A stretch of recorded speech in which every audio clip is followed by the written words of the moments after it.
అందరికీ నమస్కారం అండి. జేడీ వరల్డ్ యూట్యూబ్ ఛానల్కు స్వాగతం. నేను ఈరోజు ఇడ్లీలు తయారీ చేస్తున్నానండి. పిండి కూడా ఎలా చేసుకోవాలనేది. ముందుగా ఒక గ్లాస్ మినపప్పు తీసుకున్నాను. 3 గ్లాసుల రవ్వ తీసుకున్నానండి. ఇది 1 2 3 గ్లాసులు అయితే కొత్త పప్పుకి కొంచెం పిండి బాగా ఒదిగిస్తుందండి రుబ్బుకుంటే. 3 గ్లాసులు రవ్వ తీసుకున్నాను. ఇది ఆరోగ్యానికి ఎంతో మంచిదండి, హెల్దీ ఫుడ్. ఈ రవ్వ నానబెట్టేటప్పుడు కొంచెం గళ్ళుప్పు వేసుకుని నానబెడితే డస్ట్ ఏమన్నా కూడా పోతుందండి రవ్వలో. ఇప్పుడు రవ్వలోను మినపప్పులోను నీళ్లు పోసి కనీసం ఒక 6 గంటలు నానబెట్టాలి. నానబెట్టి రవ్వని ఒక 3-4 టైమ్స్ కడగాలండి వాటర్లో. కడిగి గట్టిగా పిండాలి.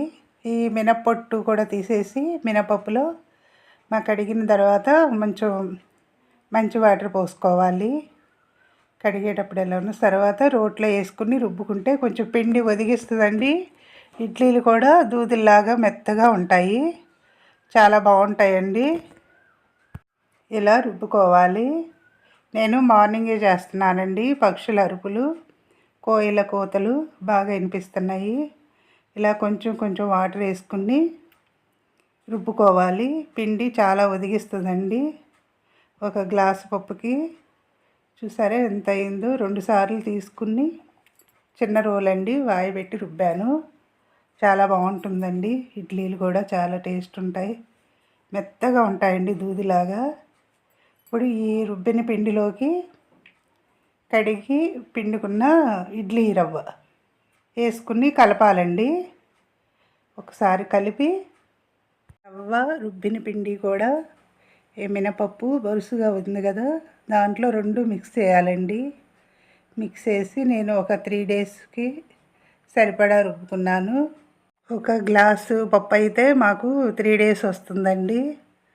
చాలా ఎక్కువ అవుతుంది పిండి. ఇది మినుములు వచ్చిన కొత్త కదండి, 3 మంత్ వరకు పప్పు బాగా జిగురు ఉంటుంది.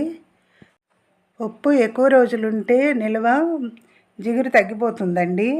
3 మంత్ వరకు అయితే బాగా జిగురు ఉంటుంది. పిండి కూడా బాగా బరుసు వస్తుందండి. ఇప్పుడు ఈ మూడిట్లో వేసుకుంటున్నానండి. 3 రోజులు 3 డేస్కి ఒక్కొక్క దాంట్లో ఒక్కొక్క రోజుకి. అంటే 2 గిన్నెలు ఫ్రిడ్జ్లో పెట్టుకున్న ఒక గిన్నె బయట పెట్టుకుంటే అది పొంగుతుంది కదండి బయట, అవి వాడుకోవడానికి ఉపయోగపడుతుంది.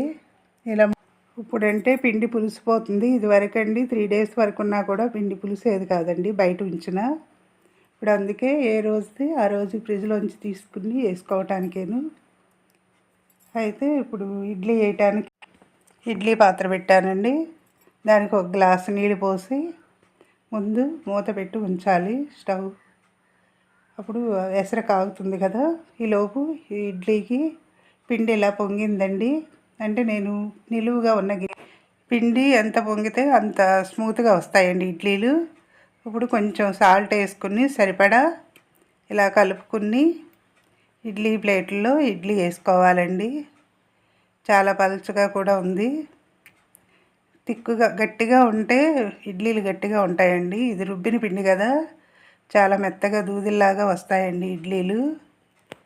ఇలా ఇడ్లీలు వేసుకుని ఒక 10 మినిట్స్ అయితే అయిపోతాయండి. ఇడ్లీ ఉడికిపోతుంది. ఇలా వేసి 3 ప్లేట్లు వేసాను. చాలా చిన్నగా వేసానులేండి. ఇడ్లీ అనేది ఆరోగ్యానికి చాలా మంచిదండి.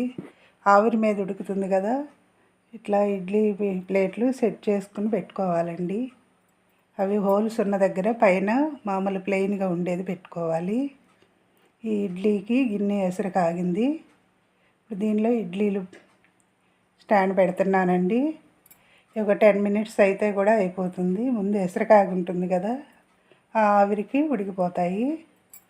ఇలా ఒకసారి నొక్కి చూసినప్పుడు గరిటెతోటి అంటపోకుండా ఉంటే అయిపోయినట్టండి. ఈ ఇడ్లీ ప్రిపరేషన్ అయిపోయింది. అంటే పిండి రుబ్బటం కూడా పెట్టాను అన్నమాట ఈ వీడియోలో. సబ్స్క్రైబర్స్ పెరగటం లేదండి, సబ్స్క్రైబ్ చేయండి. మరిన్ని వీడియోస్ చేయడానికి ఇంట్రెస్ట్ కలుగుతుంది కదా. నేను చేసే వంటలు ఎలా ఉన్నాయో కామెంట్స్లో పెట్టండి. మీరు చేసే కామెంట్స్ని బట్టి నేను ఇంకా మరిన్ని వీడియోస్ చేస్తానండి. ఇడ్లీ పిండి తయారీ నేను చేసిన రెసిపీ. నచ్చితే లైక్ చేయండి. ఇది పల్లీల చట్నీతో చాలా బాగుంటుందండి. నచ్చితే లైక్ చేయండి, షేర్ చేయండి, సబ్స్క్రైబ్ చేయండి. మీ లక్ష్మీ కుమారి.